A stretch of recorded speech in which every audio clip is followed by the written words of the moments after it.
Good afternoon. I'd like to welcome everyone to our webinar on the importance of will and estate planning, the importance of wills, rather, and estate planning. August is National Make a Will Month, and we're so glad that you can join us for a discussion on this very important topic. My name is Philip Keefe, and I am the Director of Major Gifts and Plan Giving here at BMCC. We have over 150 people registered for today's session. So please ask any questions that you may have using the Q&A function on your screen, and we'll try to address as many as possible. Please also note that this program is being recorded. I would like to take a moment to thank a special group of people who have already named BMCC in their estate. These folks are members of the BMCC Legacy Society. The Legacy Society are people who have had the forethought to name the BMCC Foundation in their estate plan. Perhaps these donors have named the foundation as a recipient of a bequest in their will or a living trust. Perhaps they've named the foundation as a recipient of all or part of their retirement plan, such as those at TIAA, CREF, or Vanguard. They may have opened a charitable gift annuity or a charitable trust or named the BMCC Foundation as the recipient of a life insurance policy. I realize that some of these concepts may be new to many of us here. So therefore, we have asked Daniel Timmons to explain the importance of planning for your future. I'm proud to introduce Dan. He is an attorney and a certified financial planner. He was named a New York Super Lawyer Rising Star in 2015, 16, and 17. And he was the recipient of the 40 Under 40 Rising Star Award by the Business Council of Westchester. It is now my pleasure to turn this presentation over to Dan Timmons. Thanks, Dan. Thank you, Philip. I appreciate the introduction. Those accolades go back quite some time. It's hard to imagine I was actually under 40. I'm getting close to 50 at this point, but who would have thought? I used to be under 40 not that long ago, maybe. Again, I'm Dan Timmons. Thank you, BMCC, for having me speak today, and thank you all for attending. What I attempted to do was very similar to a talk that I gave 2 years ago with BMCC, with perhaps some of the people who are on today's webinar as well. It's going to be a discussion not just regarding estate planning, but also partially geared toward charitable gifting, because a lot of people who are on here may have that desire to make sure that they are giving back to the community in which they're participating in. So I appreciate people who are charitably inclined. Thank you, BMCC, for bringing everybody together today for what I hope is an educational experience. For those of you who do not use Zoom particularly often, you have a green and red bar. And if you look at the green and red bar, you will see when you go on top of it, the letters Q and A. So that is questions and answers. I know some people like to ask questions regarding the chat. I'm going to ask that people stick to Q and A. That makes it easier, so I only have to look in one spot. I may have to go through the content first and then get back to questions. Some questions just take a long time to answer. We have a decent amount of content to cover today, but I do want you to have, as we are going along, any questions that you may have asked on the Q&A tab on the Zoom bar. So without further ado, let us begin. First of all, here's the disclaimer. There's a picture of me before I put on 19 pounds during COVID-19 and before I had all that gray hair. So God, who knows how long this picture ago this picture is. But here's my disclaimer. Once you see it, you can't unsee it. Today is purely informational. Why are we here today? Well, we're talking about what is not transferred by a will. People just assume everything is transferred by your will. It is not. Review what a will does transfer upon your death. Discuss how a will acts and it performs, how it performs its purpose. We're going to talk about the differences between wills and trusts. And then, as promised, I'm going to be making suggestions as to the most and least effective ways to gift money. So if you have questions, again, ask it on the Q&A bar. But without further ado, let us begin. The very first concept I want to go over is the gross estate. Everything you own is in your gross estate. Now, what do I mean? There are two categories of property that you own at the time of your death that add up to everything that you have. The first is your probate estate, and that is, okay, we have someone who found the Q&A, wonderful. Your probate estate is what is transferred by your will. So I want you to keep that in mind. Your gross estate is not just what is transferred by your will, but also what is not transferred by your will, which is, surprise, surprise, your non-probate estate. The idea with the will is it's kind of a catch-all. So it will say, if I haven't transferred everything to somebody, the will is going to clean up the difference. What do I mean? Well, let's talk about non-probate assets first. That will help us to describe that. But basically what I want you to understand with this slide is that some property transfers by your will and some does not. And in fact, this is probably the most important slide coming up in just a moment, which shows you the difference between the two. Remember that anything in your gross estate is taxable for estate tax purposes. Now, that being said, it takes millions of dollars to have a taxable estate. Here are the two legal processes that transfer property when we die. One is a process we've heard of, but we don't always know what it requires. It's called probate. That's on the right-hand side. That is everything is transferred by your will. More importantly is operation of law. Operation of law transfers property outside of probate. So operation of law is a legal process, much like probate is. The idea with operation of law, if I was to break it down into its most simple component, it is this. Anything that we can determine who the beneficiary is the moment I die is an operation of law transfer. What do I mean? Joint account or joint real estate. If I die, my wife is on the joint account. She doesn't have to do anything. You don't have to look at the will. She's already named as an owner on the account. Life insurance and retirement plans, name beneficiaries. I can say in my will, my wife gets all of my property. But if my life insurance beneficiary is my mother, the life insurance policy goes to my mother. It doesn't transfer by probate because we know who receives it the moment I die. Let's say my wife and I have separate bank accounts or brokerage accounts. She doesn't want to know what I'm spending on, and I don't want to know what she's spending on, or maybe vice versa. A transfer on death account is one that's still in your name, but names a beneficiary for when you pass away. So I can't see what's going on my wife's account, but if she dies, I just show up with a death certificate. Her account is the Michelle Timmons checking account, transfer on death, Daniel Timmons. My brokerage account is the Daniel Timmons brokerage account, in trust for Michelle Timmons. Life estates are part of real estate that you can name a family member as a beneficiary, and anything that is owned by a living trust. And before you ask questions about trusts, wait for it. I promise we're going to discuss them later.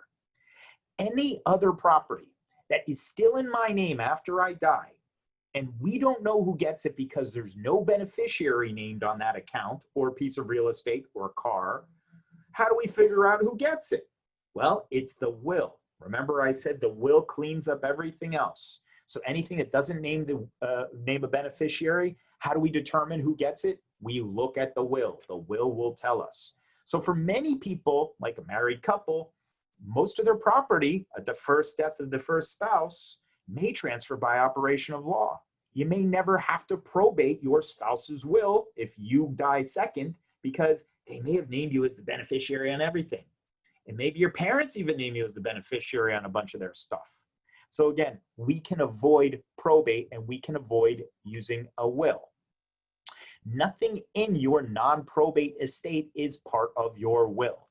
Now, we spoke about these individually because you name a beneficiary on all these: life insurance, retirement plans, when you set up a 401k plan, or when you signed your IRA, or even when you had a life insurance policy issued, you named a beneficiary on there. So these do not transfer by probate because we know who the beneficiary is the moment I pass away. There's no need to look at my will. We know who gets it. Now, I did want to discuss how easy non-probate assets are to claim. You show up with a death certificate, and then you just cross your fingers and you hope you're the named beneficiary. So example, if I die, my wife goes to the bank. I have an account at, I don't know, Chase, JP Morgan Chase. She shows up with my death certificate. My account is Daniel Timmons checking account, transfer on death, Michelle Timmons. And she shows up with that death certificate. She lucks out. She gets the account.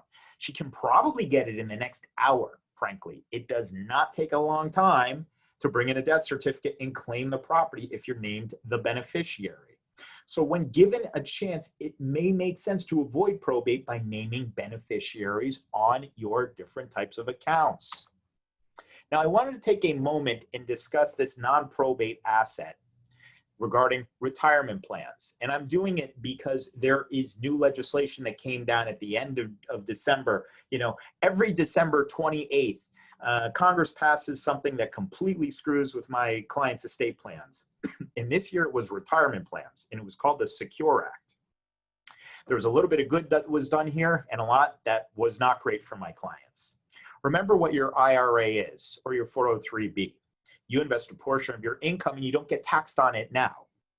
This also does not have to be withdrawn until you reach the age of 72, at which point you take what is called a required minimum distribution. The IRS is requiring you to take out a minimum amount, which they determine, so that you pay income taxes on it and they get the taxes that they let you defer at a younger age. As a side note, in 2020, you do not have to take your required minimum distribution out of your retirement plan. It's good news. These funds are protected from most of your creditors. The only entity that can go after your IRA or your 401k plan is your soon-to-be ex-spouse and the IRS. That's right, the state of New York, or the person whose car you just hit with your car cannot sue you for your retirement plan assets. Sounds pretty good. So I tell people invest in retirement plans when they can. And last but not least, you can leave when you die this IRA asset to your choice of beneficiary. There are two options. You can either leave it to your spouse who receives an inherited, a spousal IRA, which just effectively goes in their IRA, and anyone else gets an inherited IRA. We'll discuss that in a moment. These are what required minimum distributions look like for you. So what are we looking at here? Let's say I just hit 72, and let's say it's not this year because you don't have to take a required minimum distribution in 2020. Let's say it's 2024, and I'm 72, and I have $100,000 saved in my IRA. In December, I am going to be required to take $3,910 out of that IRA. And you see, the older I get, the higher the percentage is. So, you know, somewhere around your 80s, there's no reasonable way you're going to outpace, you know, the distributions are going to start depleting no matter how well you invest, unless you invest in the next Amazon or Apple. You know, the account value is just going to start to deplete at some point in your 80s, most likely. You see, it continues to go up and up and up. This chart goes to age 115, at which point you have to take out 50.1% of your IRA balance. If you make it to 115, good luck to you. I don't know how much will be left in the IRA anyway, but it's just so you know, it continues to go up as time goes on. Now, the issue is a lot of people have a lot of money in their retirement plans. So what happens when they die? It's a part of their estate plan. Well, you've named a beneficiary. So again, it transfers by operation of law. It does not transfer by your will if you name a beneficiary, unless you say, I leave this to my probate estate, which don't ever do that. In this case, what happens is this. Like I said, there's one person who can take your IRA and place it in their IRA, and it's the only one, and it is your current spouse, not your former spouse who divorced you, not your child. It is your current spouse. So my wife is Michelle. If I die, Daniel Timmons' IRA can go into Michelle Timmons' IRA, and that's the only person. Everybody else receives what is called an inherited IRA. So if I die and I leave my IRA to my son, AJ, it becomes, the name of the account is, the Daniel Timmons Inherited IRA for the benefit of AJ. That's the account name. You know, much different than the Michelle Timmons IRA. It is now the inherited IRA for somebody else, and it refers to me and it refers to them. Now, here's the thing. Michelle only has to take an IRA distribution, required minimum distribution, when she is 72. Anybody else must take a required minimum distribution or deplete the account within 10 years. Doesn't matter if they're 2. Well, it does matter if they're 2, but let's say they're 20. They got to get it if they're 20, if they're 50. With some exceptions, you have to take the money out within 10 years' time. What used to be a stretch IRA distribution for your beneficiaries is gone. What do I mean? Well, who are the best IRA beneficiaries? Again, it's your spouse, because your spouse gets creditor protection, first of all, and also they can transfer your IRA into his or her IRA. So they get great required minimum distribution treatments.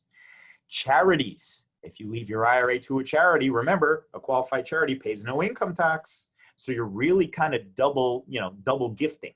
You're gifting money that you'd otherwise be paying taxes on, and you're gifting as well, in addition to that, the actual principal.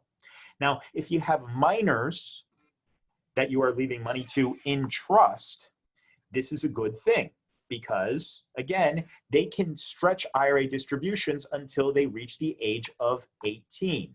Has to be left in trust, and you'll see why minors cannot receive property. These are the worst IRA beneficiaries for required minimum distribution purposes. So take a look at these. If you've named these people, you may want to change it. A non-spouse at their peak earning years. Who is this? Let's say I'm 88 and I'm getting ready to pass away and my wife is already deceased. Who's going to get this? My daughter. Well, guess what? My daughter's 55. She's probably at her peak earning years. Guess what? Don't have much choice. Got to name my daughter because I don't want to name anybody else. Certainly not her schmucko like husband who's going to divorce her someday. Problem is, again, she has to take this IRA distribution out and all the money out of the account within the next 10 years. She gets to choose how much in any given year, but it has to be withdrawn during her peak earning years. So not ideal. Next, a mix of charities and human beneficiaries. If I leave 99% of my IRA to my 3 children, 33% each, and 1% to BMCC, my kids don't get 10 years to take out that money. They have to take it out in 5 years. Well, what if there's $1 million in that IRA? You know, taking out $333,000 is a lot of money over 10 years, but it's a heck of a lot more over 5 years per year. It's taxes. It's a lot of taxes.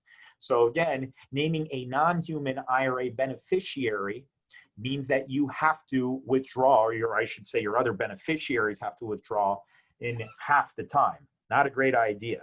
And then if you leave it directly to a minor or a disabled individual, but not in a trust, remember, minors cannot receive property in the United States. People say, what? I never knew that. We'll talk about that more. Or if they're on Medicaid and they're a disabled individual, that's not good. They get kicked off of Medicaid because they have too many assets. I have a question from Johannes. Care for pets that are left after I pass. I do not have a family that will care for them. I want to leave my money to someone to care for them for their natural life. You need a pet trust. We can talk about that later. Okay, let's continue on in our discussion. Which beneficiaries still get the stretch IRA distribution? Well, anyone who's 10 years younger than you or older. So what do I mean? My brother, who's 9 years younger than me, he can still stretch for his life expectancy. He's not beholden to that 10-year rule. Or anyone who's older than me. The idea is the IRS is saying they're taking out a higher percentage of required minimum distribution, so we're okay with that. Any beneficiary who is legally disabled can still stretch. You just don't want to leave it to them. You want to leave it to their trusts. Beneficiaries who are minors, but only until they turn 18. Once a beneficiary turns 18, then they have to take it out over the next 10 years, any remaining funds in that IRA. And then anyone else must distribute all the inherited IRA assets within 10 years after you pass away. But again, they can choose what years to do it. If you want to leave money in your IRA to charity, the best way to do it is this. Set up 2 IRAs, one for the charity, one for human beings. Why is that? Then your human beings can take required minimum distributions over 10 years instead of 5 years. And then the charity can take it all at once. They're going to do that anyway. They're not paying income taxes. Why should they wait? So I would suggest if you want to leave IRA benefits, the best benefits to leave to a charity are IRA benefits because they don't pay the income tax and you never pay the income tax. So again, you're kind of getting a lever on that. And in addition to that, if you want to leave it to humans, I would suggest you leave 1 IRA to humans and 1 to charity. That way, your human beneficiaries will take advantage of the best required minimum distribution rules. I do suggest leaving Roth IRAs to humans. If you don't have anybody else to leave it to, you can leave it to a charity. Remember, your beneficiaries do have to take distributions from the Roth IRA and now have to deplete it in 10 years. You don't have to take money out of your Roth IRA, but they do. But they don't pay income taxes. So could be worse, right? All right.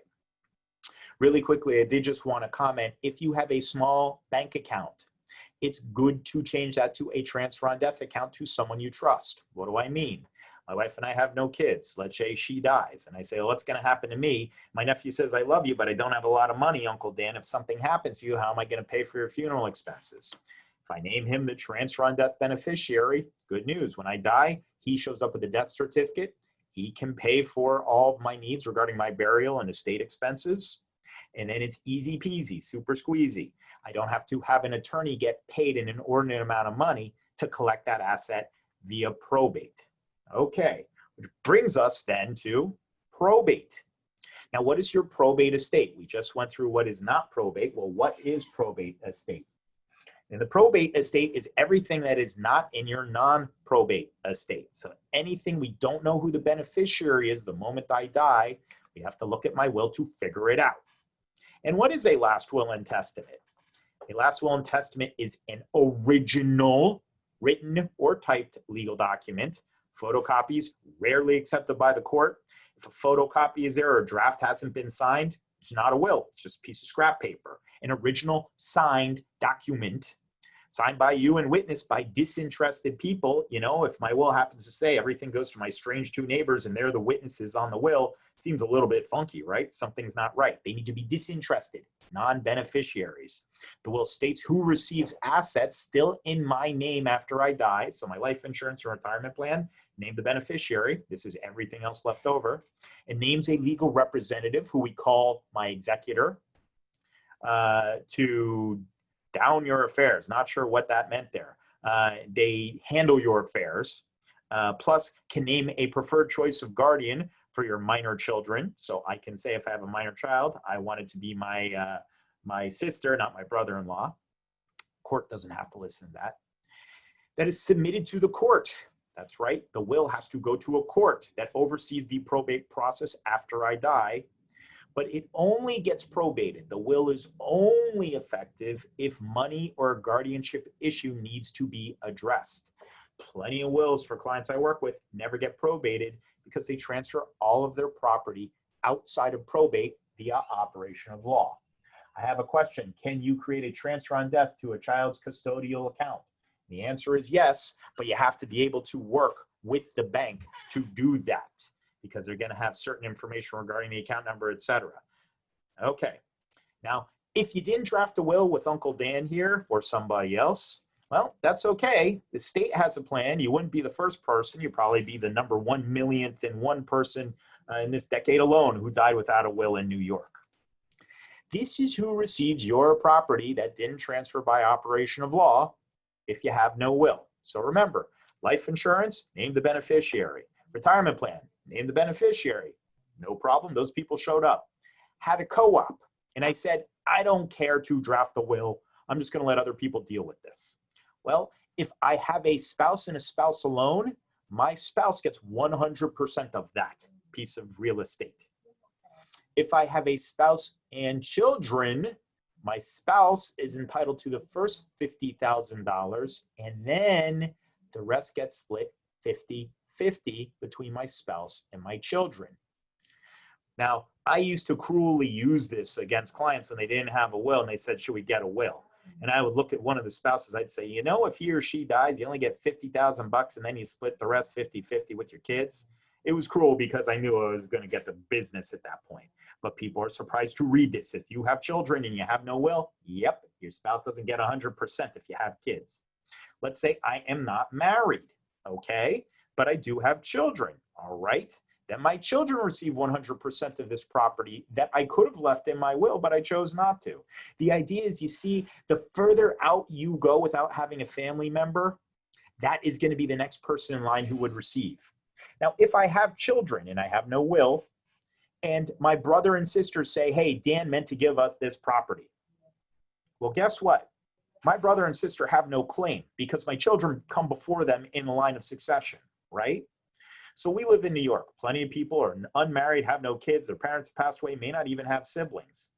The state only receives your your probate estate if you have no will, if your cousins have no children and they have predeceased you. So you got to get pretty far down this list for the state of New York to get that property. I have a question back on transfer on death. Can you leave a transfer on death account to more than one person? The answer is yes. I've had a transfer on death account go to 11 people. All right. Now, this is the state's priority. Like I said, we call it estate administration. You die without a will. When you die with a will, we say you die testate. When you die without a will, you die intestate. Estate administration is what probate is without the will. So when you have a will, the legal process is called probate. The financially responsible individual is called your executor, and you get to choose who gets what. When you have no will, you're saying I'm punting. Your next of kin, the next closest family member you have, can ask to be the administrator. The process is called administration, and that state's default choice that we looked at in this prior slide right over here. That's who gets the property. Now look at this. This refers to your next of kin, right? This is your next closest family member. Like I said, once you hit one, everyone else is cut off, all right? So it's who's the next in line. Now, that same list of succession determines a lot, like who gets what money if there is no will. If I have children and I have no spouse, my children get 100%. If I have no spouse or children, my parents do. But if my parents predeceased, goes to my brothers and sisters. Let's say my brother deceased, my brother's share goes to his kids, my nieces and nephews. These are the people that must be placed on notice if there is a will. What? Let's say I have two kids and I say, I love my daughter, but my son is a schwanz. I don't want him to get anything. I don't know if I'm allowed to say that word. He's not a nice guy. So I cut him out of my will. Guess what?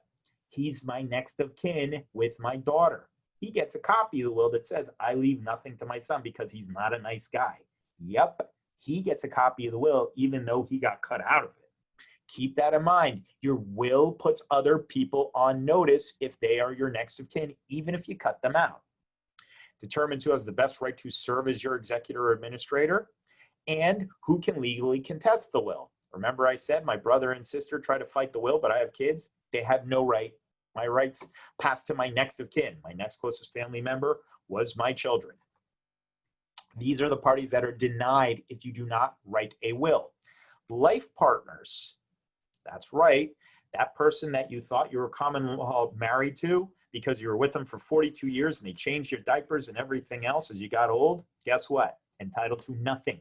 No common law marriage in most states. Your best friend gets nothing. Those people who are not in the line of priority. If I want to leave something to my brother or sister, I had to name them in the will. I didn't. Stepchildren get nothing. You know, your stepmother married your father. She didn't marry you, so you're not her child. If your dad dies and then she dies and she leaves everything to her children, your step siblings, you can't even dispute the estate. That's why you need a will, or you needed her to have a will, or him to have a will, your dad. Pets get nothing, your church or temple gets nothing, or your favorite charity like BMCC.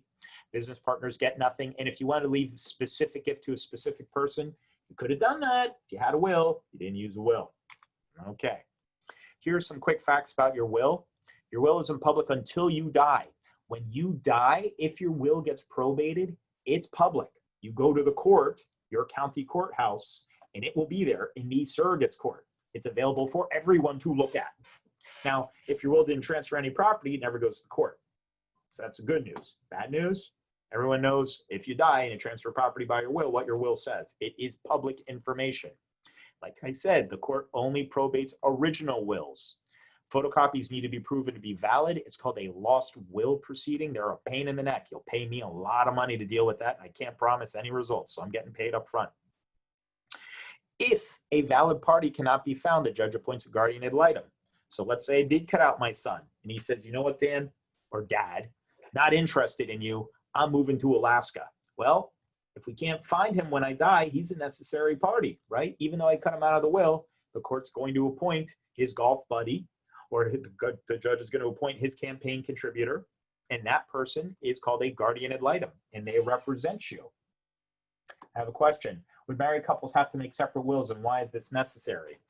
You can make joint wills with your spouse. I've seen one my entire career. It was a disaster. All right. Don't make joint wills. You should really have your own wills for the sake of just making sure that if your spouse ever needs to change their will, that they change their will and have the ability to do so. A joint will locks people in. Not a good idea. Never been a good idea. Okay. If the testator tells you one thing, but the will says something else, the will supersedes. What do I mean? Law is not good with he said, she said. So when my grandmother says, Dan, I want to leave you $100,000, and I'm putting it here on videotape, and you see all my other grandchildren, your cousins, they can hear me say it too, Dan, I want to give you $100,000 and the gold watch that has passed down from, I don't know, the family from Belarus when we came from Belarus. Guess what? When she dies, if the will says nothing, I don't get the watch and I don't get the $100,000. The will does far more. It supersedes everything because it's written. Courts are not good with verbal words. They need to be written. We call this the dead man's rule, which, just goes to show you, in this world of gender neutral terms, why they call it dead man's rule? Because it's an old rule, all right? There is no dead man's rule. The fact that my grandmother said, Dan, you get this, and it's on camera, and everybody else saw her say it, doesn't mean anything. It has to be written in the will, Keep that in mind. What should you think about before you see a lawyer? First, you should figure out who you want to name as your executor. We'll describe who that is. And who should be named as the guardian for your children and the trustee of any trust created for them. I have a question. What if money in bank is left to common law wife as beneficiary? First of all, no common law wives out there. There's like 3 states that acknowledge it. But if you do happen to be one of them, can husbands' children fight for inheritance, their share? Well, if it's common law, again, if the money in the bank is left to common law husband or wife, they're the beneficiary. The only way it can be disputed is if you can prove that the person who named the account, i.e. the person who gave the money, didn't have mental capacity at that time. Next, I have a question. Can I use a notary to make a will for me? The answer is yes. I would still suggest you have an attorney. And the reason why is if there's any question as to deposing witnesses, who knows who's supposed to notarize a will? I almost had, in fact, I actually did have a wife that ended up losing $500,000 because she told the notary to sign her husband's will. The notary signed the husband's signature. The notary is supposed to sign the witness's signature. You figure, all right, well, I got that great piece of information. I won't make that mistake. Well, guess what? There are plenty of other mistakes you're going to make, whether you know it or not. It's usually not the self-drafted will that's the problem. It's the execution of the will.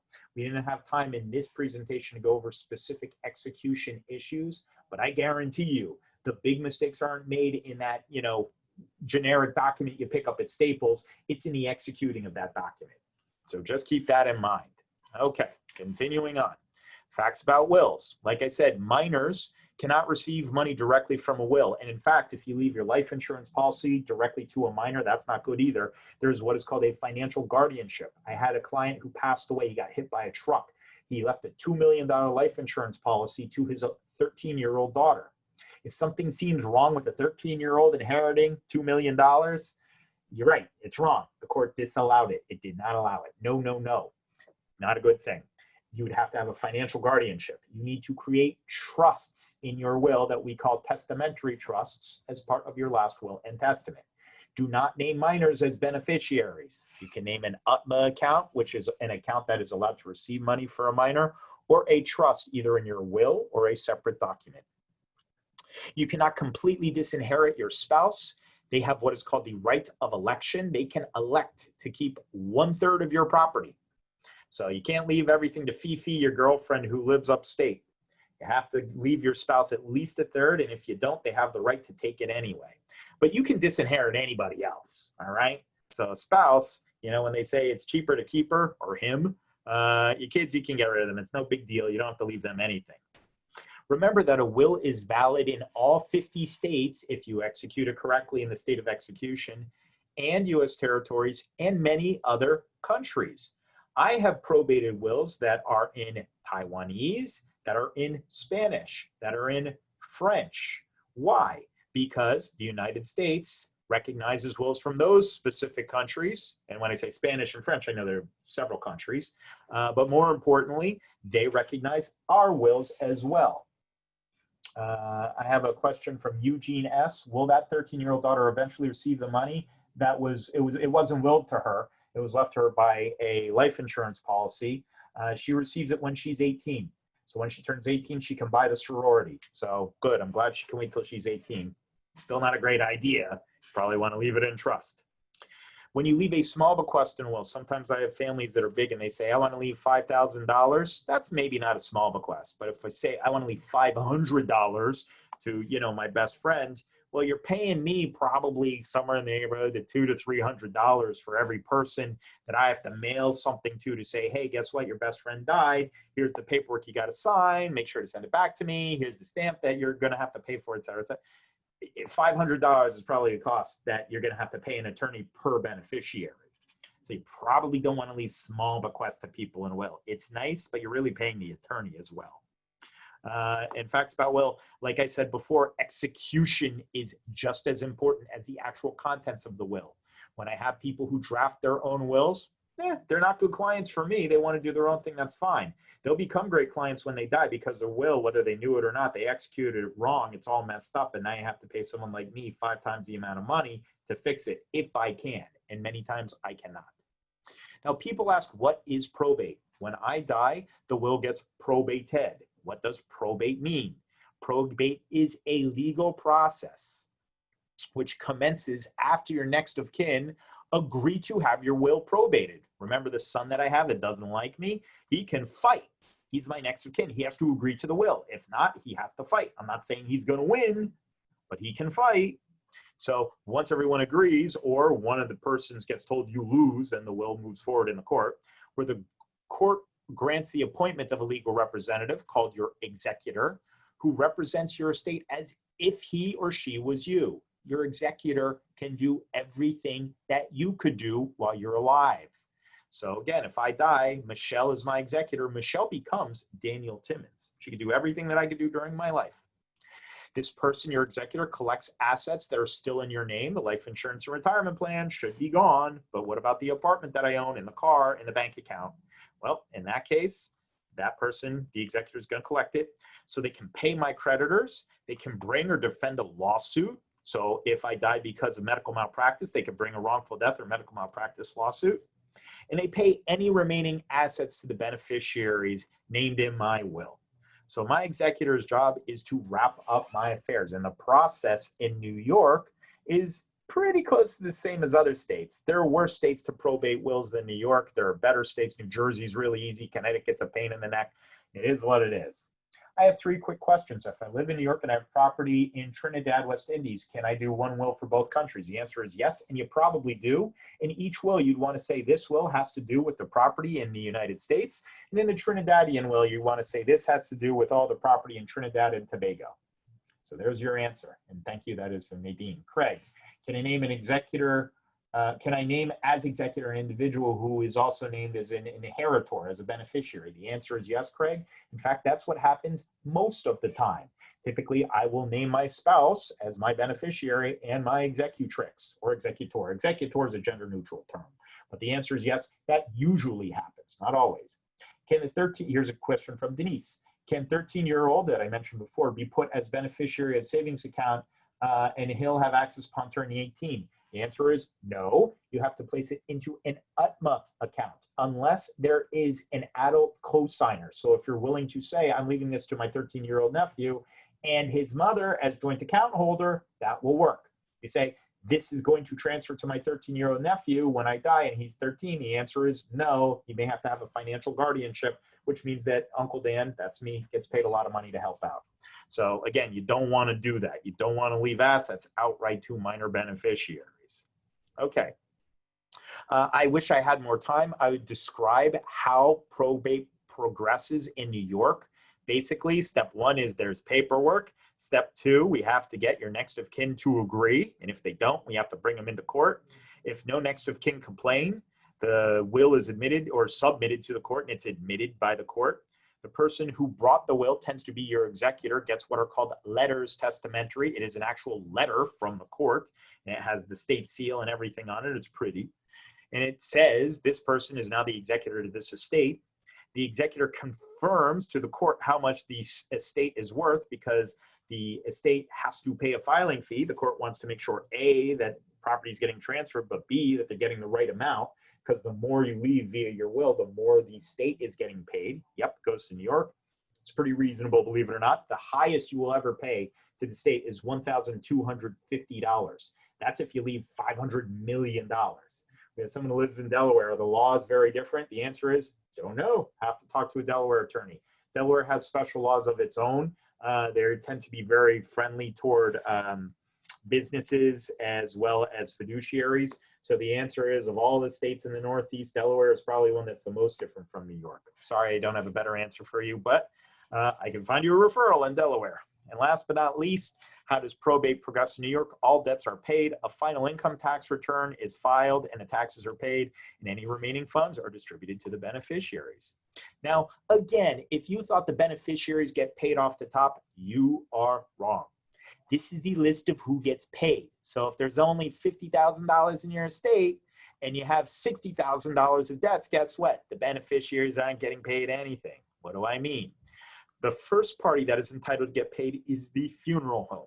So if my mother pays for my funeral bill, she's entitled to get paid back first. The funeral home, or who pays for the funeral home and burial costs, gets paid first. Next, well, you knew that my brethren and I were going to be up there, right? You just knew deep down inside, attorneys who helped pull this system together, that we were going to be able to get paid pretty early in the process. So we're actually number 2, as well as court fees. After that, other administering professionals like accountants or different types of real estate agents, et cetera, they're allowed to get paid. Your executor, after that, is allowed to get paid their fee. I will show you what their default fee is. Preferred creditors, like the IRS. Yep, the IRS comes before Visa card. Surprise, surprise. And if you have a mortgage on the house when you die and the house is getting sold, guess who's getting paid? Yep, the bank gets paid. They are a preferred creditor on that house. After that, non-preferred creditors. This is usually sometimes credit cards, but it is often healthcare bills. When you die, you tend not to die without any bills, right? You tend to have to pay bills to, healthcare institutions. After all that, the beneficiaries receive the money. The beneficiaries in the will, or if there is no will under administration, the default beneficiaries the estate has laid out. Now, these are the tasks that an executor does. The executor to your will pays your funeral expenses. They hire help in the form of people like attorneys and accountants to help administer to your estate. They collect your assets. They pay off your creditors. They can get your medical records. If they feel like they want to bring a lawsuit, they can bring a lawsuit.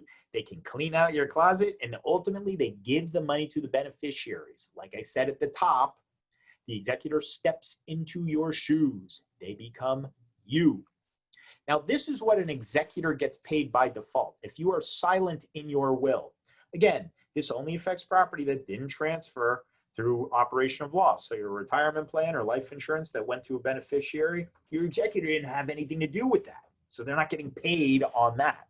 This is only what transfers through probate, or if there's no will, through administration. It's 5% on the first 100,000, 4% on the next 200,000. So $100,001 to 300,000, et cetera, et cetera. So basically, at $1 million, your executor gets paid $34,000. That's just as an example. It doesn't matter if your Aunt Mildred had one accountant as easy as pie to deal with her estate, or if she was a hoarder, all right?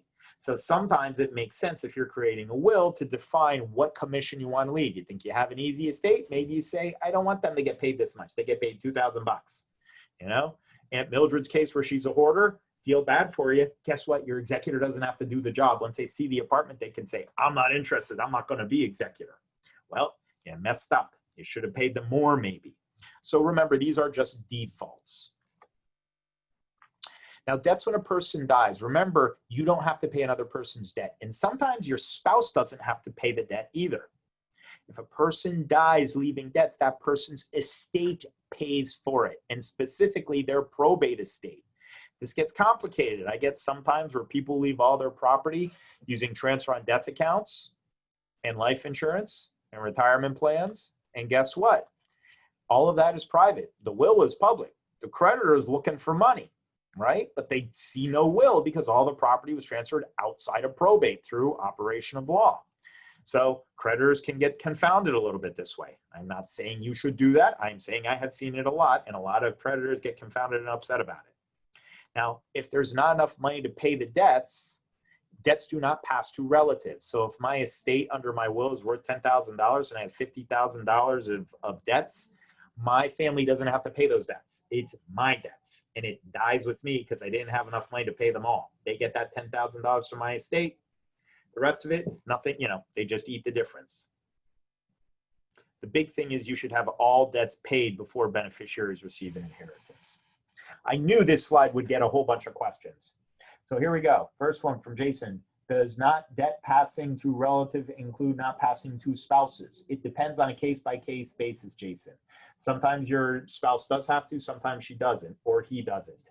So for example, if we both signed on to the credit card debt or the credit card and I die, she still does. If it was just my credit card and maybe she wasn't even an authorized user, guess what? That credit card company might be out of luck unless my estate has money in it. So if my will has money and it's leaving it to someone, then they can go after the estate. Can we request your PowerPoints for notes? I will be selling this PowerPoint for $1,000 a piece for anyone who is interested. Or if you would prefer, I'll just send it to you for free. That's fine. Stacy, if the executor is a named beneficiary, do they get paid a commission as well? And the answer is yes. A commission is payment for a job well done. Now, a commission is income taxable because you earn it. A beneficiary tends not to pay taxes unless there is an estate tax, which requires there to be millions of dollars in the estate. So for example, if my mom dies and she leaves $500,000 and I'm the executor of the estate and I deal with the $500,000, my executor commission is approximately $24,000 or $22,000. I pay income on that, but the rest of the estate that I'm receiving, let's say she leaves at 50-50, now there's $450,000 left, that $225,000 that's left over for half to my sister, half to me. I don't have to pay income tax on that. You don't pay income taxes on bequests. You pay estate taxes, and only if they apply. Now, this is important because this is how we're going to talk about charitable gifting here. What kinds of bequests should I leave, and in what order? If you have a specific piece of property you want to leave, like my engagement ring, there's only one thing that could possibly be this piece of property. We call it a specific bequest. Unless you're a habitual marrytor and divorcer, you only have one engagement ring. I've had to buy more than one engagement ring. So someone else getting lucky. If she got remarried, that first ring was a nice one. You should see the second one. So again, specific bequests, if they cannot be found, meaning, remember, my wife said I leave this engagement ring to my daughter, and then she hocked it so that she could play the slots in Vegas. My daughter gets nothing when she dies. There's no financial set-off for a specific piece of property that we can't find. A general bequest, $10,000. We're not saying what $10,000. We're just saying find 10,000 bucks. That's what's called a general bequest. I'll avoid demonstrative bequests. But last but not least is a residuary bequest. Everything else, you can leave it as a percentage. I leave my residuary estate equally to my nieces and nephews. If I have 4 nieces and nephews, it's being left 25, 25, 25, 25%. Or you could say, I leave BMCC 20% of my estate and the remaining 80% goes to my uncle.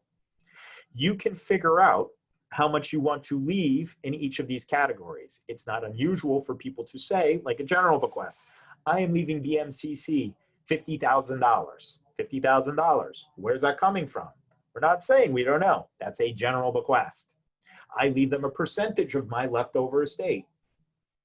That is a part of your residuary estate. It is a residual bequest. Bequests get left in this order from top down. I have a question. Do I have to pay an inheritance tax if I inherit a co-op? New York does not have an inheritance tax. That's the good news. The bad news is the person who died may have to owe an estate tax. Just depends. Again, would love to have gotten into it today, just don't have enough time. You can see I like to hear myself talk. If you had me for 4 hours, I would talk the whole time, and that would be a question I would get into. Living trusts are will substitutes. So just like that, in the blink of an eye, we move from wills to trusts.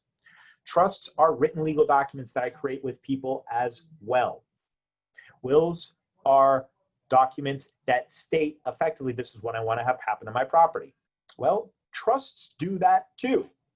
But you create trusts and they take effect during your life. That's why they're called living trusts. Whereas a last will and testament only takes effect when you die. Now, again, wills transfer property through probate, but trusts do not. Even though they are written legal documents, they transfer property outside of probate. But you can still control the assets and protect the beneficiary from himself or herself. And like I said, they are created during your life. You can create a trust in your will, and we call those a testamentary trust because they're part of your last will and testament.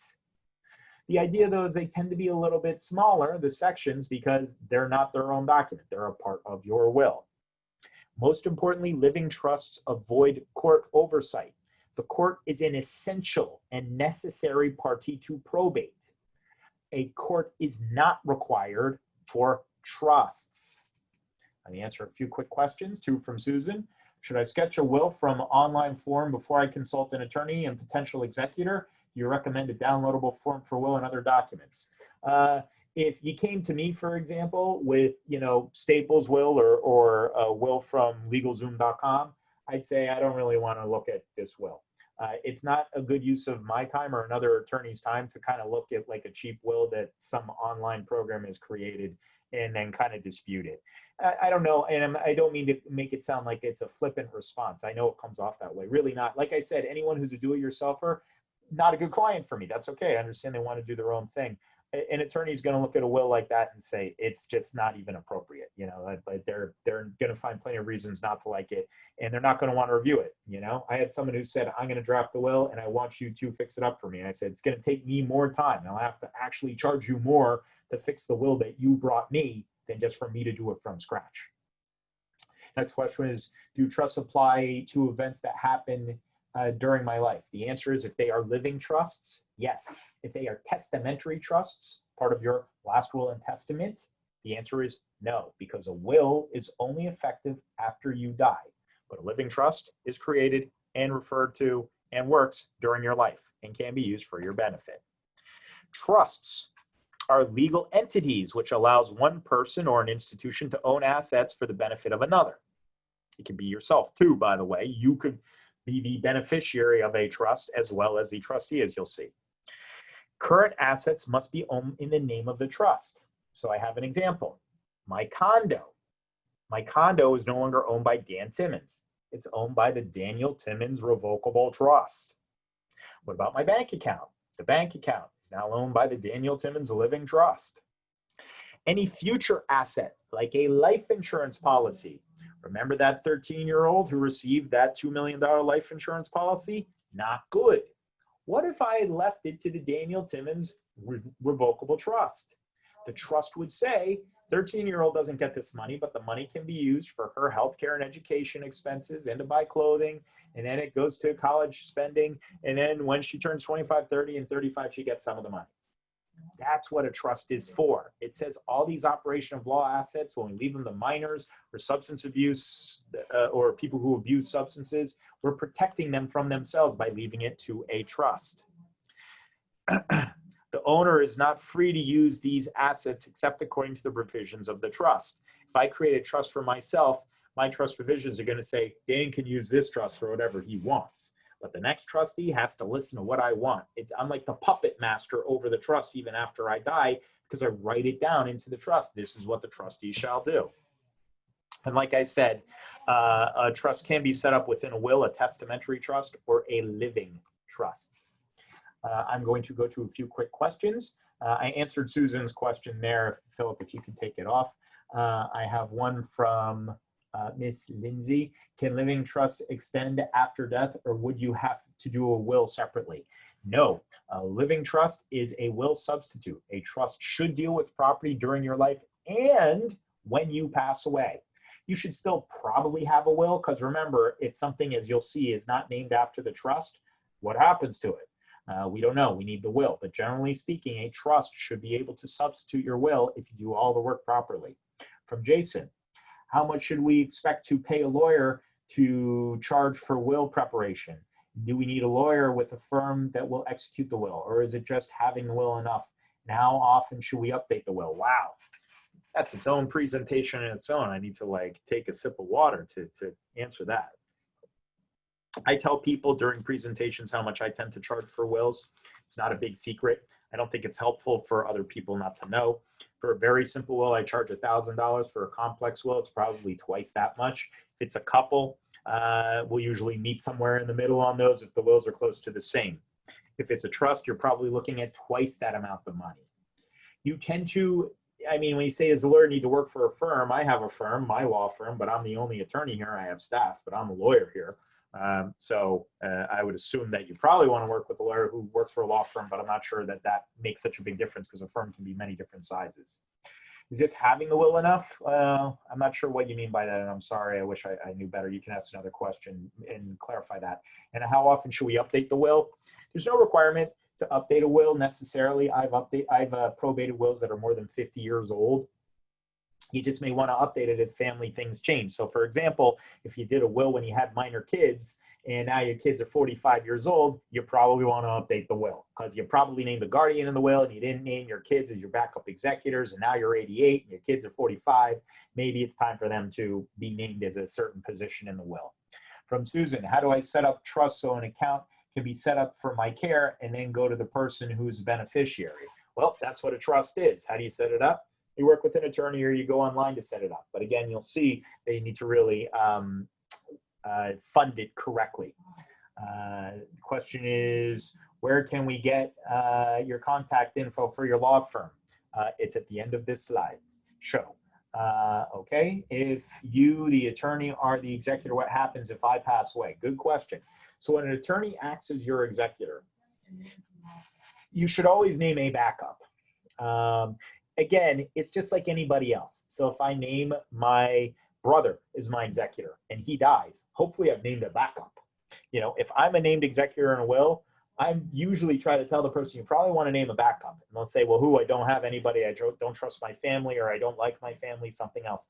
I'll say name another attorney, or name your accountant, or just name somebody who's younger than you and healthy. But again, when I die, if I'm the only named executor, you're in trouble because your next of kin has the right to move to be an administrator to your will. Question from Stacy. If you put all your assets in a trust, do you still need a will? Ding, ding, ding. Stacy, you win a Daniel Timmons, Law Offices of Daniel Timmons pen the next time I run into you. The answer is no. If all of your assets are in a trust or transfer outside of probate, you do not need a will. You win the pen today. Let me know if you run into me on the street. Okay, let's continue. These are the parties to a living trust. There is the creating entity. That tends to be you if you're drafting the trust. And you contact a guy like me, or you do it on your own. And then you fund the trust. I'll explain what that means in a moment. There is the fiduciary. Much like your executor was to your will, the fiduciary of a trust is called a trustee. And then there are beneficiaries. And this goes to the question that was asked before. I think it was Denise. If not, it was Susan. During your life, you could say, I'm the lifetime beneficiary. And then when I die, who's the next beneficiary? So you see, the parties can change. I might be the only person to ever create my trust. I will be the initial trustee of my trust, but if I'm incapacitated or I die, someone else needs to step in. So I'll never be the only trustee unless there's no money left in the trust.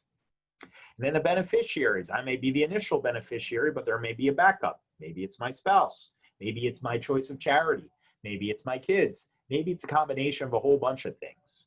So these are the parties to any living trust. Now, a trust, again, is a written legal document. You can have several purposes for these trusts. One is to minimize your estate taxes. And again, if you have me come back and speak, I'll give you examples of each of these. Trusts for minor children, because minors can't receive property. A disabled individual receives trust money in the form of a supplemental needs trust. Your trust document can create that for after you die. And trust for protecting your beneficiary from themselves. So creditor protection. I don't want to leave my nephew $100,000 if he has a $60,000 MasterCard bill. The trust is set up so the trustee can negotiate with MasterCard or any other creditors for that matter and say, we're not going to pay you guys 100 cents on the dollar. Let's come to an agreement. You're willing to take 40 cents on the dollar? Sounds good. Someone has addiction or dependency issues. We have substance abuse provisions. Same nephew, not giving you $100,000 if it's all going to the drug dealer. We protect the beneficiary from themselves. Let's say you're like I'm married twice. Let's say my first wife told her dad, Dad, I love Dan. I don't want a prenup because we're going to stay married forever. And her dad knew better. She's like, that guy Dan, he's problems. So he could create a trust that would protect the money from me when I divorce his daughter. That's right. You can protect your children from their future ex-spouses. And if they're too young, a trust can protect people from being too young and receiving the money at too young of an age. Again, this is the second most important slide, understanding the difference between wills and trusts. You know, if you have a screenshot, take a screenshot or watch this presentation again. Basically, probate, the process that transfers a will, is public. Remember, your will is public. Trusts are private. These are contracts, much like the Constitution, we the people, and the United States. There are two parties to the contract. A will is a contract between the executor and the estate, in which you die. Trust is a contract between the creator of the trust and the trustee. A will requires court paperwork and oversight. The trust does not, because the court isn't involved. Probate is slow. Trusts are fast. I had two clients die almost on the same day. One had property that was owned by their trust. One just had a will. We had the property listed, the real estate property sold and listed and sold under the trust before the will was even finally accepted by the court. We had that place sold in like 6 weeks. That's how fast a trust is. Executors, you see, get paid a larger commission. I didn't get to put down what trustee commissions are just because of time. Wills, no work is required after signing. So when you meet with someone like an attorney and you sign the will, your job is done. You're saying, you know what? I'm leaving this job to some sucker called your executor who cleans up your estate later. So you're not doing any work after you sign the will. With a trust, this is the big moment that everyone should be listening to. You still need to update your accounts, your deeds, your beneficiary forms. Remember how I said the deed to my condo is no longer owned by Daniel Timmons? It's owned by the Daniel Timmons Living Trust. If it isn't owned by the Daniel Timmons Living Trust, guess what? When I die, it transfers by probate. That's why everyone should still have a will, even if they have a trust, because you never know if you got everything. I mean, if you do it right and you're fastidious and you're the type of person who, always has your collar stays in your shirt and all the plates on the table are evenly spaced, then you may be okay. You may not need a will. But for most people, they just forget stuff. So keep that in mind. You have to actually do work after your trust is signed. You have to fund that trust. We have a question from Stacy. Can you ask a beneficiary to pay your debts in a trust when you die in lieu of benefits they receive? Or the trust asset should settle those debts first? You can state in your trust, yes, that I want my trustee to pay my debts. Like, for example, my burial debts. Guess what? If you die, all I need is an original death certificate. And I, in the next choice of trustee that you name your backup trustee, go to the bank, say, here's a copy of the death certificate. Check this out. This is Stacy's cousin, Margaret. Margaret, do you want to be trustee of this account? Yes, no problem. Within 2 days after your death, they can pay your bills for your funeral expenses. That is correct. These, again, are the differences between an executor and a trustee. Remember, your executor is under your will, steps into your shoes. They do all the things, all of these things that you could do during your life. Your executor does a whole heck of a lot of things. Your trustee just cares about the money in the trust. And they invest trust funds. They pay trust funds to the beneficiary. They file an income tax return. They pay taxes. But generally speaking, trustee, they do work. And it could be for many years, but look at all this stuff your executor is doing. They're doing a whole bunch of stuff. Thank God they only have to do it once. This is kind of like being a parent, right? You're doing everything for a kid, but the person's dead. So it's even worse. No one can listen to you complain. Question from Nadine. With student loans, will it fall on my husband to still pay if you die? The answer is, depends. If you still have assets, possibly yes. You know, kind of again, beyond the scope of this discussion, I'd love to be invited back and talk more about general estate planning. Like we said, you need to fund the trust at some point. These are examples of current assets. Future assets or life insurance or retirement plans. You say, wait a minute, why is retirement plan a future asset? I have access to it now. In order for you to transfer funds to a trust from your retirement plan, you either A, have to take all the money out of the retirement plan and pay income taxes, or B, you have to die. So I consider that a future asset, because the only way you could take it out now and place it in your trust while you're alive is to pay income taxes. And I don't think that that is a good way to judge an asset as being a current asset. Last but not least, let's talk about good, modest, and bad ways, or not preferred ways, I should say, to give money to charity. First of all, IRAs, naming the charity as sole beneficiary. I got to that early. Why? Because the charity isn't paying income taxes. So that's good. Number two, it's fast because it's an operation of law asset.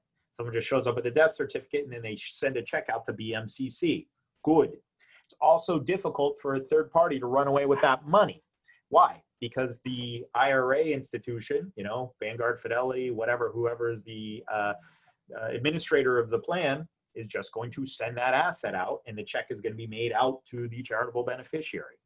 How do you do this? You update your beneficiary designation form for your IRA, your 401k, your 403b. Easy, easy, easy. What else should I do? You should probably keep a copy of the signed form or confirmation that the financial institution sends. Good way to leave money to charity number two. You can name the charity as one of the beneficiaries on your bank account as a transfer on death or in trust for a beneficiary. Again, why is this good?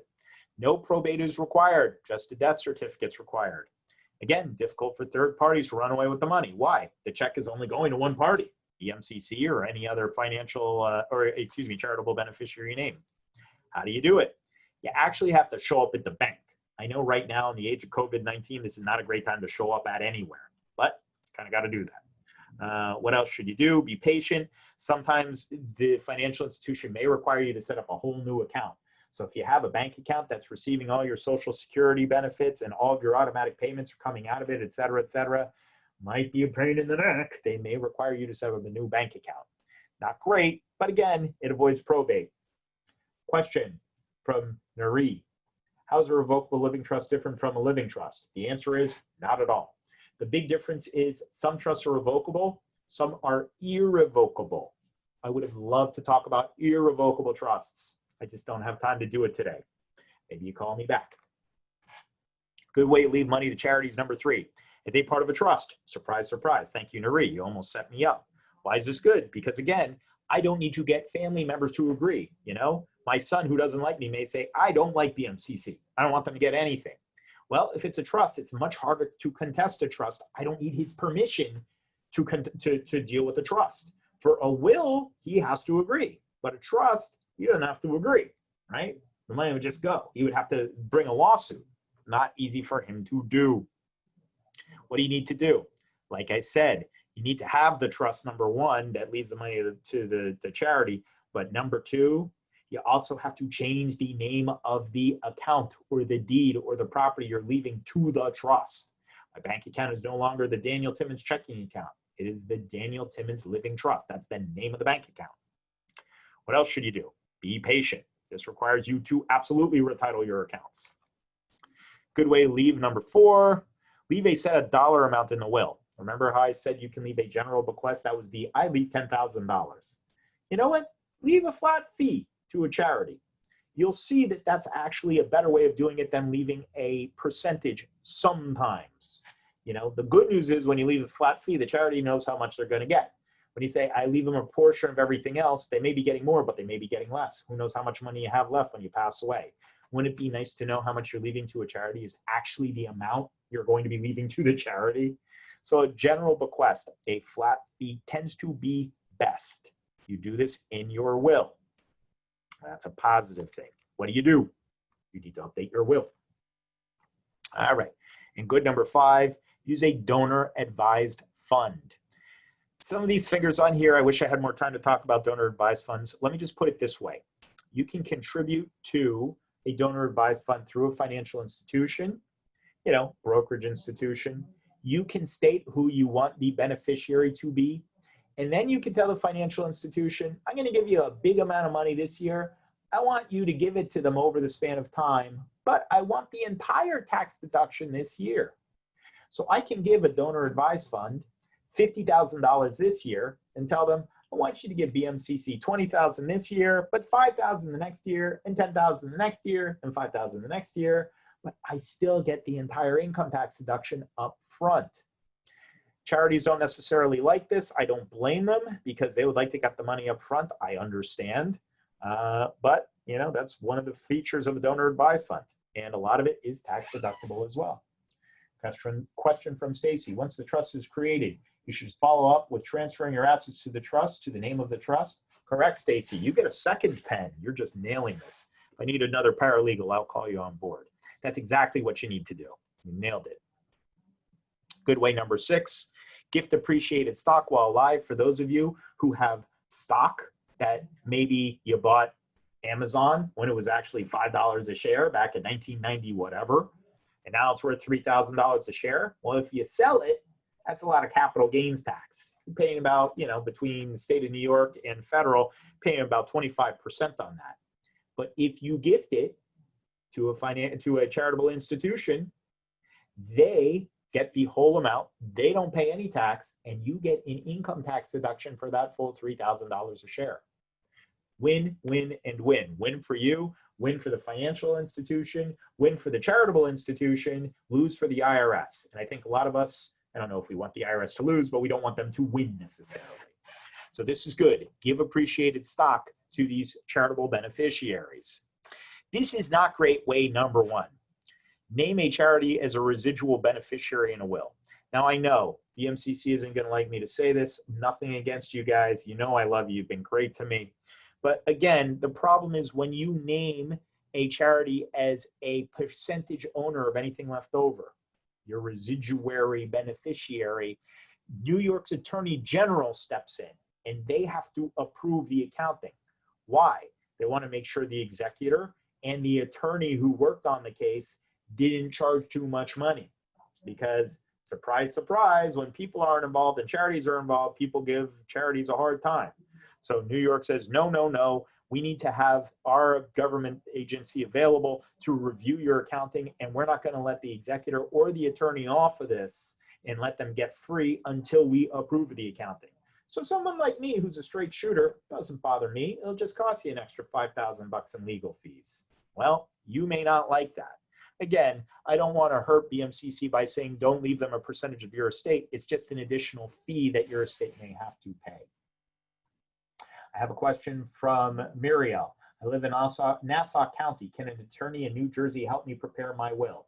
If that attorney in New Jersey is licensed in New York, they can help you prepare, no problem. If they're not licensed in New York, no, that's called an unauthorized practice of law. People get licensed within the state in which they practice. If she or he is a New Jersey attorney and not licensed in New York and you're a New York domiciliary, no, they may not help. They may draft it up for you anyway, not supposed to. People speed all the time and get away with it. But if I was an attorney, I wouldn't want to take on that liability. Bad way number 1, naming charities and human beneficiaries on the same IRA. Remember how I told you if I leave 33% of my IRA to each of my kids and 1% to my choice of charitable beneficiary? Well, now they can't take it out within 10 years. They have to take out all of their funds within 5 years. So that means that they're paying twice the tax or more tax. Let's put it that way. It destroys that whole idea. It says stretching, but now it destroys the 10-year rule. This slide is a little bit old. What I would say you do is you create one IRA for the charity or charities and one IRA for human beneficiaries. Or if it comes down to should I leave the IRA to charity or to humans, leave the IRA to charity. They don't have to pay income taxes. Leave the rest of the money to your choice of human beneficiaries. Like I said, leaving small bequests in a will, like $500 to BMCC, I mean, you're going to pay an attorney like me extra money to do that. Leave them a substantial amount. I'm not saying leave them like $1 million, though I'm sure I would love you to leave BMCC $1 million. leave it enough to make it worthwhile for the legal fees that you're going to end up paying an attorney to deal with it. Like I said, an attorney is probably going to charge about $500 per beneficiary. If I have to report to the attorney general, it's probably another $2,000. Make that charitable bequest worthy. Make it a few $1,000s, not just $500, and maybe not even 2,000. Make it 10, make it 20. Why not? Bad way number 3, leaving gifts in trusts with a lot of strings attached. Why is this bad? Well, now you have a trustee who's looking over the charity and saying, prove to me you did this, prove to me you did this. I want this to be used for animal studies, for animals that have been imported from sub-Saharan Africa on Wednesday. Who knows what kind of craziness you could add in there. It's impossible to figure out any of these things. You're giving the trustee a lot of work to do by putting a lot of restrictions. Charities tend to prefer you saying, I leave this to their general fund. That may not work with you. I understand. Work with a good estate attorney who can try to work things out with you without giving your trustee too much work and making sure the charity isn't confounded in receiving your bequest. Bad way number 4, and then I'll answer a few more questions. Gifting by will with lots of restrictions. That's even worse than gifting by trust with a lot of restrictions. Why? Because the court's involved. Remember? Court involved with the will. Bad, bad, bad. Don't do this. You're causing a lot of problems for your executor, and the charity is going to get confounded again because they're stuck dealing with all of these crazy restrictions that you thought were a good idea, but maybe don't apply 7 years from now. What else can I do? Do almost anything else other than this. You saw good number 1, 2, 3, 4, 5. Do one of those 5 things. Do not gift by your will, leaving a lot of restrictions to any charitable beneficiary. 2 quick questions. I have one from Susan. Leaving money by percentage, especially to charity, seems easier than flat fee because the flat fee will change. How do I handle this? The flat fee may vary depending on what is left in my account. Well, that's true too. I was saying that it's not great to leave a percentage for the sake of, because you have to, if you leave the charity as a residual beneficiary, an attorney has to report things to the court and to the state, the attorney general. Believe me, most of my clients leave a percentage of their estate to charities if they're leaving money to charity. Just as a side note, and I venture into this territory under the current political atmosphere very, very cautiously, my experience has been that women tend to be much more charitably inclined than men. Men are too, but women really give the majority of my charitable gifting. It might also be because in couples, if they're opposite gender couples, husband tends to die first. So wife is left there, maybe doesn't have kids, and they say, all right, well, I'm leaving to charity. But I think that women probably, in the wills that I have, leave money to charity 4 out of 5 times. Men are like that 20% group. But again, they tend to like it being a percentage of the estate. So I understand where you're coming from, Susan. Last but not least, are you going to give some references? What would you like references for? Not sure what you mean. I'd be willing to answer your question, Mariel, if you would like. Here is my contact information. And again, I want to thank BMCC. I want to give people a few minutes to ask any other questions they may have. If you have other questions, you can feel free to reach out to me. I hope you are charitably inclined. I cannot tell you enough how much charities are suffering in this environment, absolutely suffering. The places that you love that help and take care of this planet or take care of people who are disadvantaged, they need your help and your money now. So if you get an opportunity, consider making charitable planning a part of your near-term experience. This is Daniel Timmons. Thank you for your time. If you have questions, ask them now. Otherwise, I will gladly follow up with you at some point in the future.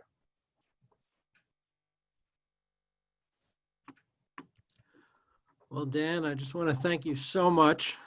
That was unbelievably informative, and I'm sure we all learned a great deal from your experiences. I just want to let the attendees know I'm going to be following up with each of you via email with some materials about planning your own legacy and supporting BMCC students. There'll also be a survey so you can help us plan future webinars. I'm also happy to answer privately any questions you may have about giving to the college. My contact information will be included in the email. Thank you for joining us again. Thank you so much. Our next webinar will be September 23rd with Don Kent from Bernstein Wealth Management discussing retirement planning. Dan, thank you once again. And this concludes our discussion. On behalf of the BMCC Institutional Advancement Office, I thank each one of you again for attending.